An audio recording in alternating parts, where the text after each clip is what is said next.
Everyone needs to listen right now. Overlord's Blood Mail is legitimately the best item in the game that you could build as a second item, and I'm gonna explain why. It comes down to math. You can legitimately get to a point on this champion where on second item, Blood Mail is giving you 110 AD. Now the reason why that's so broken is because on Hecarim especially, all of your scalings are bonus AD. So what does this mean? It means that you are legitimately getting the highest AD item in the entire game, even if you were to include in Hubris in the equation. Blood Mail is legitimately giving you the most amount of AD on every single item.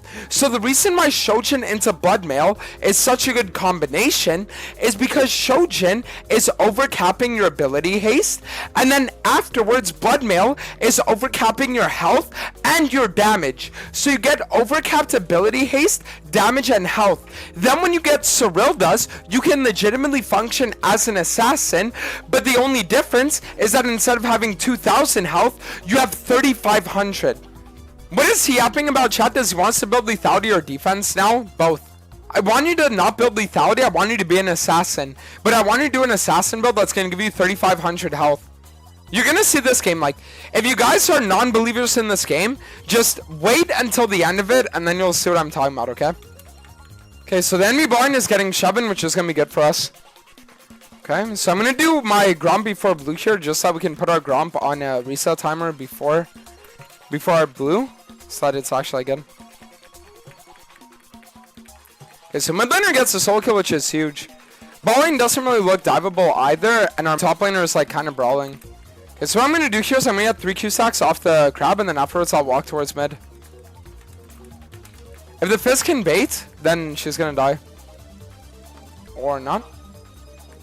Milio and Ezreal shouldn't have kill pressure on my ADC right now. So me and Alistar can literally just like take these Raptors and afterwards kill the enemy mid laner.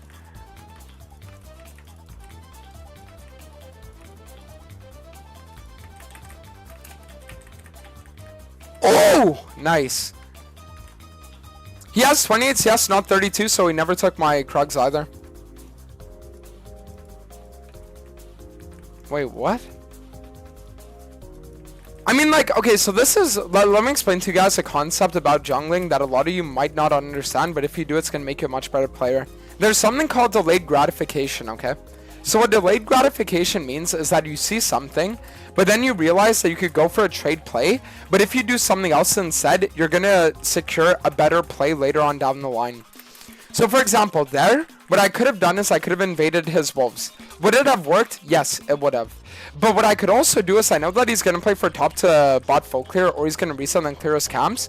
So I could also just decide that him wasting his time pathing here, right?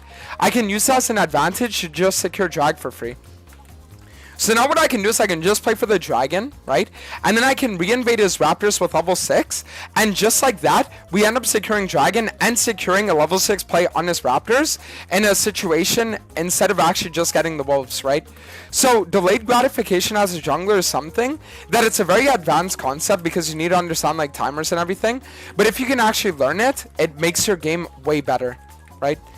So now I'm going to ping my Fizz to check the raptors because Alistar not helping me on the clear is making it so that I'm not going to be able to finish this in time for me to get the Raptor invade on spawn. I just want him to walk here. Okay, it's up. Perfect. So now what we can do is we can just play for the crab and then afterwards we invade Raptors and then go to my red. So you see with the delayed gratification play, now we end up getting this invade too. She has no ult. Perfect.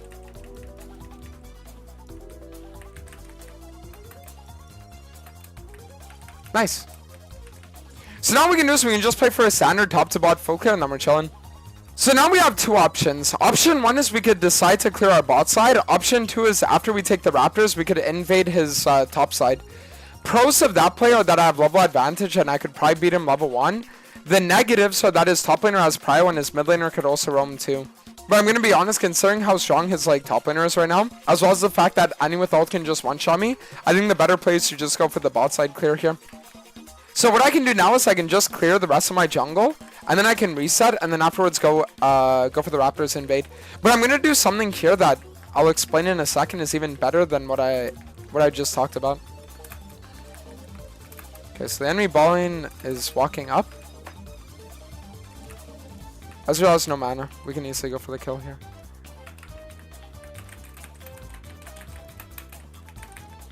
Okay. So now what I want to do is I want to reset. I want to get 3 Q stacks off the blue buff. And then afterwards I want to invade his raptors again. That's the play that I wanted to go for earlier. But I was like, you know what? I think this might be a little more interesting. So the issue is that if I decide to go right away for the raptor invade and he already finishes it, then I'm kind of shit out of luck, right? So what I'm going to do is I'm going to ping my Alistar to walk in and get vision of it. Oh, he's top. That's perfect. Because again, what's going to happen now that he's top? Well, what's going to happen is I'm going to clear his bot side and then after I'm going to kill his bot again. So it's like, yeah, he might get a kill on the Camille. But it's like now you're going to lose 2 camps. You're going to be set even further behind. And then I'm also going to kill your bot lane. I could have ganked mid, but bot lane is going to be slow pushing. So I'd much rather go for a bot gank than go for something mid.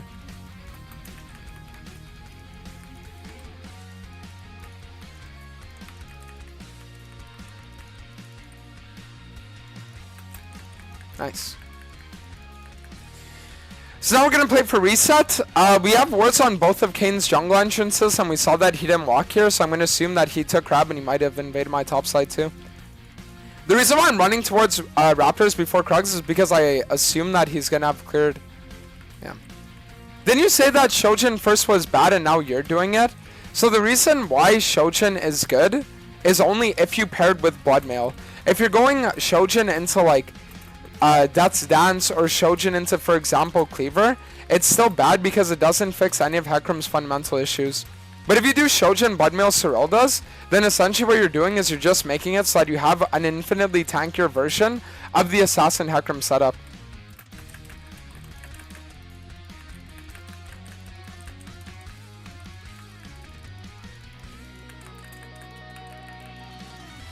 Okay, so now we're just going to walk here.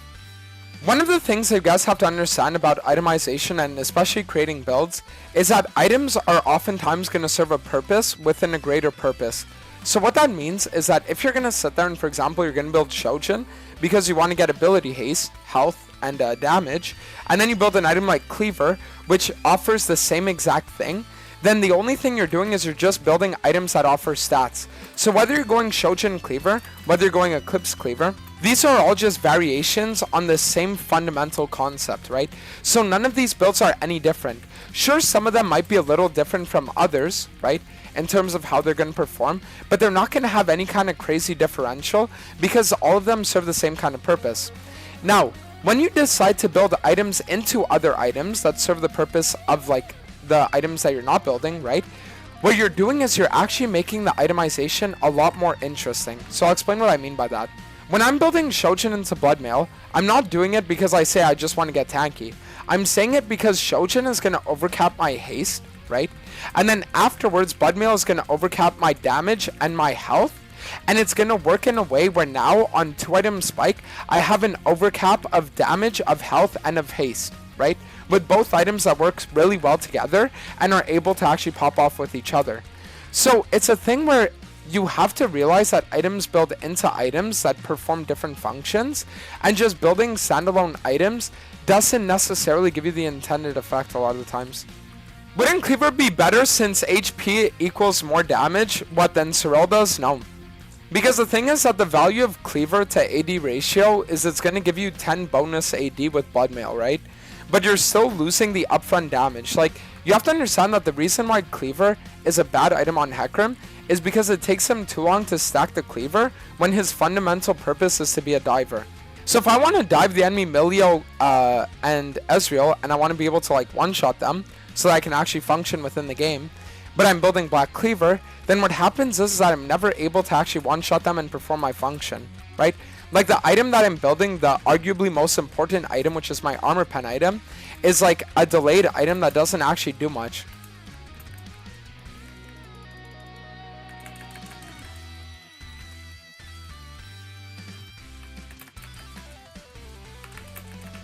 Yeah, I just want to ult through that. Oh, shit. Yeah, I'm gonna be honest, the Annie and fucking Alistar coming in there was not my bingo card. So like, look at my build right now, okay? Wait. Once I get my Bloodmail, I want to show you guys the stats that I have.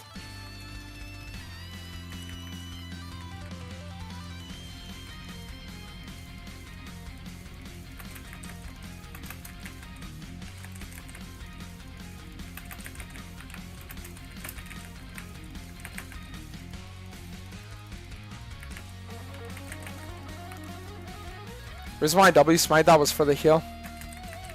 I know we can just finish the red too. Oh, the fizz! Hold on.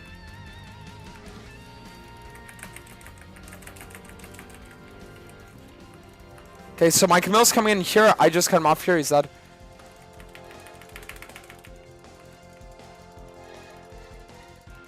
Perfect.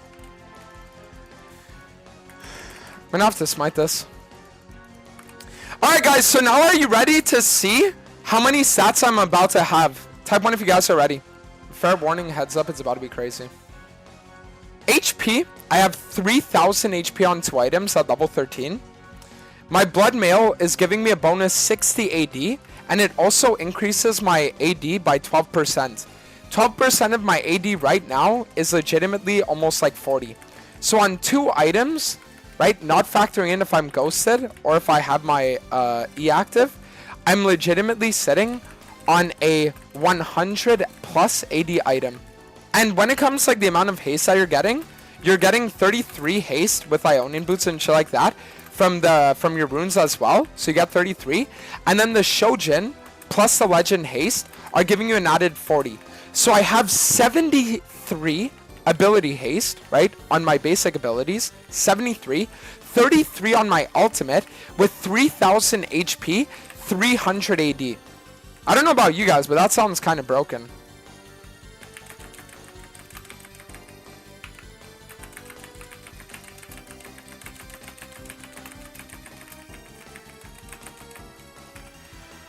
Ah, oh, dude, fuck me. I actually almost had that too. So now what we want to do is we really want to get Serpents. Serpents in Disroldus this game is going to turn me into a fucking War Beast. So look, right now it's giving me up to 37 bonus AD. So 37 plus 28 plus 30. That's literally 100 AD, right? Do you think there could be a better rush item on this build than Shojin? When I rush Shojin, it just feels pretty bad. The thing about it is that if you rush other items, you're just not going to have as much of a benefit when you complete your 2-item core. That's kind of like the issue with it. So like the Shojin rush in and of itself, yes, I agree it is pretty bad. But it's kind of like how it works with the other items that makes it like feel nicer. Does that make sense? It's the way it interacts with Bloodmail that makes it feel nicer. Because like it's kind of like the argument back in the day of like Divine Sunder feels better as a 1-item spike than Duskblade or Chemtank does, right? Which was true, but it's once you complete 2 items that you're like, oh, wait a second. So that's the thing, it's like Overlord's Bloodmail just works so well as a first item rush, or a second item, that you don't even have to itemize health after Bloodmail. You can go like more of an assassin route, and you're still gonna be like insanely tanky with like a lot of potential in fights.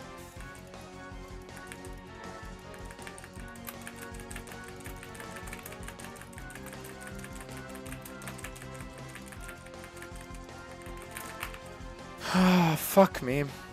Oh, I need to play with my team. That's the thing.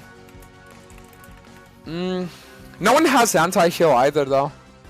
Maybe I'll get Executioners and then afterwards get Serpents. I just want 3 Q-Sacks off wave and then I can fight.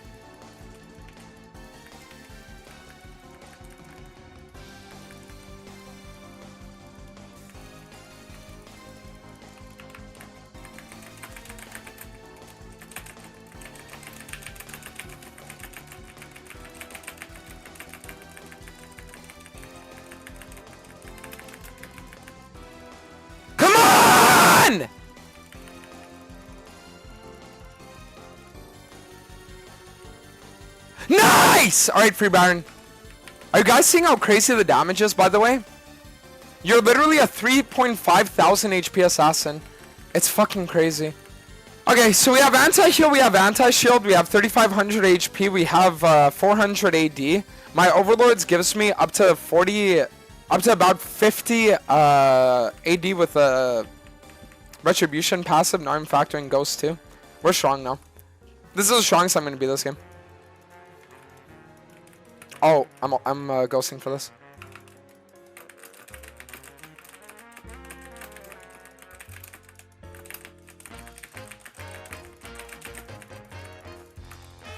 It's like I die for that, but getting the Ezreal and then forcing the Kayn to ult me and then my team killing him is worth. Wait, if Cassandre dies, it's an ace! Wait, we can end off that, no! Kill and end, kill end, kill end! Please, guys. Oh my god. Yeah, this just doesn't look that great. Okay, do I want to do Elixir of Wrath for the physical vamp or this for the tenacity? I feel like Wrath here is actually gonna be more impactful. I really don't like this. I really don't like this. Like when I tell you guys I really don't like it, I mean like I really don't like it.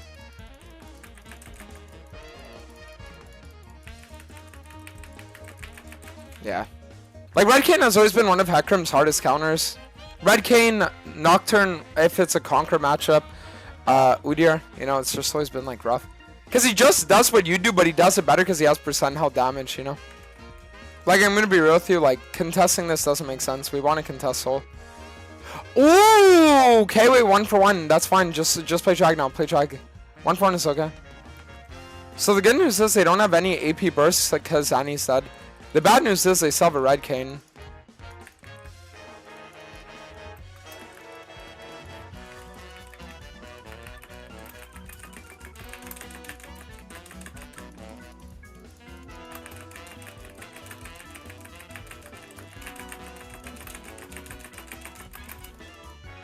No way. Alright, give Soul, I guess. Like I'm telling you guys, I do insane amounts of damage, but it's just so fucking hard.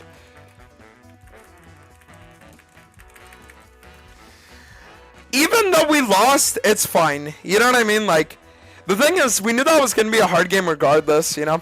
We knew it was going to be a hard game, but now the damage shots are going to tell the real story. We're still the highest damage on the team, with like almost double the damage taken of our Camille. I mean, listen, it wasn't any kind of crazy performance, but I mean, listen, playing ADC for 3 weeks, it does something to you, you know? Like, I don't know, that game just felt hard to play against, though.